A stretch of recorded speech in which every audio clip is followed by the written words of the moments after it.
السلام علیکم ورحمۃ اللہ وبرکاتہ۔ نحمده ونصلي على رسوله الكريم، اما بعد۔ محترم و مکرم قابل احترام صدر جلسہ اور دیگر علماء اکرام اور ذمہ داران جماعت اور ذمہ داران مدرسہ رحمانیہ لتحفیظ القرآن اور دیگر مہمانان اکرام، آج کے اس سالانہ جلسے میں حضرات کے سامنے ایک تقریر پیش کرنا چاہتا ہوں۔ میری تقریر کا عنوان ہے کہ اصلاحی معاشرے میں نوجوانوں کی ذمہ داریاں۔ اللہ تعالیٰ کا فرمان ہے فاعوذ باللہ من الشیطان الرجیم بسم اللہ الرحمن الرحیم وَلْتَكُن مِّنكُمْ يَنْهَوْنَ عَنِ الْمُنكَرِ۔ نوجوان بھائیوں، نوجوان سب سے قیمتی سرمایہ ہوتے ہیں۔ قوم کو اس سے بہت سی امیدیں لگی ہوتی ہیں، اسی لیے کتاب و سنت میں جوانی کی عمر کو بڑی اہمیت دی گئی ہے، اور قیامت کے دن نوجوانوں سے ان کی جوانی کے بارے میں سوال کیا جائے گا، جیسا کہ حدیث میں ہے کہ عن شبابہ فیما ابلا، اس جوانی کو کس میں لگایا۔ اور ایک دوسرے مقام پر اللہ کے نبی صلی اللہ علیہ وسلم فرماتے ہیں المؤمن القوی خیر واحب الی اللہ من المؤمن الضعیف، یعنی قوی اور صحت مند مومن اللہ کے نزدیک کمزور اور ضعیف مومن سے کہیں زیادہ بہتر اور پسندیدہ ہے۔ یہ معلوم ہے کہ اسلام کی سربلندی اور میدان جنگ میں جو کام نیک طاقت اور مضبوط شخص انجام دے سکتا ہے وہ ایک کمزور شخص انجام نہیں دے سکتا۔ اسی لیے مسلم نوجوانوں کی ذمہ داریاں اپنے معاشرے اور ملک میں کافی بڑھ جاتی ہے، اور جب یہ بیدار رہتے ہیں تو قوم ملت میں عروج و اقبال کا دورہ ہو جاتا ہے، اور جب یہ سو جاتے ہیں تو پوری قوم سو جاتی ہے، پستی و زوال کا شکار ہو جاتا ہے۔ اسی لیے حق کی آواز بلند کرنا مسلم نوجوانوں کی سب سے بڑی ذمہ داری ہے۔ اگر مسلم نوجوانوں نے اپنی ذمہ داریوں کو سمجھ کر ادا کر دیا تو یقین جانیے کہ آج دنیا میں انقلاب برپا ہو سکتا ہے۔ جوانوں یہ صدائیں آ رہی ہے آبشاروں سے، جوانوں یہ صدائیں آ رہی ہے آبشاروں سے، چٹانیں چور ہو جائیں جو عزم سفر پیدا۔ معزز حضرات، آج دشمن طاقتیں اسلام اور مسلمانوں کو ختم کرنے کے در پہ ہیں۔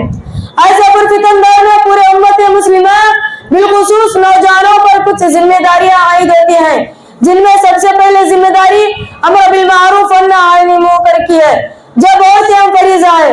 اگر اس ذمہ داری کا احساس کسی قوم سے ختم ہو جائے تو جان لیجئے کہ وہ قوم اللہ کی لعنت کی مستحق ہو جائے گی، اور تباہی و بربادی، فتنہ اور فساد کا اس کا مقدر بن جائے گا۔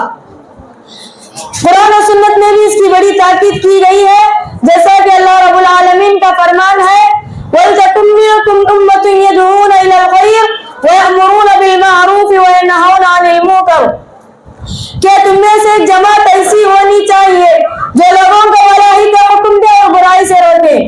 اور نبی صلی اللہ علیہ وسلم نے بھی اسی جانب توجہ دلائی، ارشاد فرمایا مَن رَأَىٰ مِنكُم مُنكَرًا فَلْيُغَيِّرْهُ بِيَدِهِ فَإِن لَّمْ يَسْتَطِعْ فَبِلِسَانِهِ فَإِن لَّمْ يَسْتَطِعْ فَبِقَلْبِهِ وَذَلِكَ أَضْعَفُ الْإِيمَانِ۔ جو شخص تم میں سے کوئی برائی دیکھے تو اسے چاہیے کہ وہ اپنے ہاتھوں سے روکے، اور اگر ہاتھوں سے طاقت نہ رکھے تو اپنے زبان سے روکے، اور اگر زبان سے طاقت نہ رکھے تو اپنے دل میں برا جانے ایمان کا سب سے کمزور درجہ ہے۔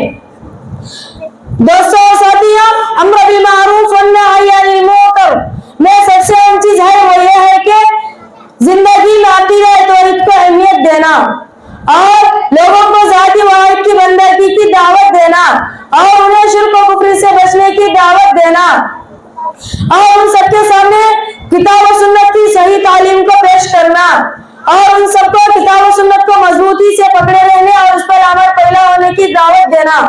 واضح ہے کہ امر بالمعروف والنہی عن المنکر کے فریضے کو انجام دینے کے لیے ضروری ہے کہ اصلاح کا کام پہلے ہم خود اپنی ذات سے شروع کریں، اور لوگوں میں اصلاح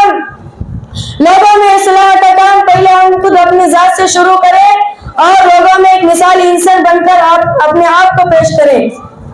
معزز بھائیوں، دوسری ذمہ داری جو عائد ہوتی ہے وہ یہ ہے کہ ہماری نگاہیں زمانے بدلتے حالات پر ہوں اور ہم وقت تقاضوں کو سمجھیں اسلام اور مسلمانوں کو اسلام کے دور کرنے کی ناپاک کوشش کی جا رہی ہے۔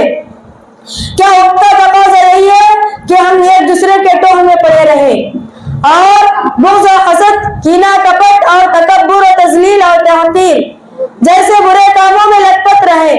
قطعاً نہیں، بلکہ ایسی صورتحال میں جو ذمہ داری عائد ہوتی ہے وہ یہ ہے کہ مل جل کر بکھرے ہوئے لوگوں میں ایک لڑی میں پروئیں اور واعتصموا بحبل اللہ جمیعا ولا تفرقوا کا درس دیتے ہوئے ایک پلیٹ فارم میں جمع کریں، پھر باطل طاقتوں کے پنجہ آزمائی کے لیے نکل پڑے۔ جوانوں موڑ سکتے ہو تو موڑو رخ زمانے کا، جوانوں موڑ سکتے ہو تو موڑو رخ زمانے کا، اگر ہمت نہیں رکھتے تو پھر تم نوجوان کیوں ہو؟ اللہ ہمارے صفوں میں اتحاد پیدا کرے اور نوجوانوں کو صالح اور مصلح دین، سچا داعی اور بے باک مجاہد بنائے۔ آمین وآخر دعوانا الحمدللہ رب العالمین۔ السلام علیکم ورحمۃ اللہ وبرکاتہ۔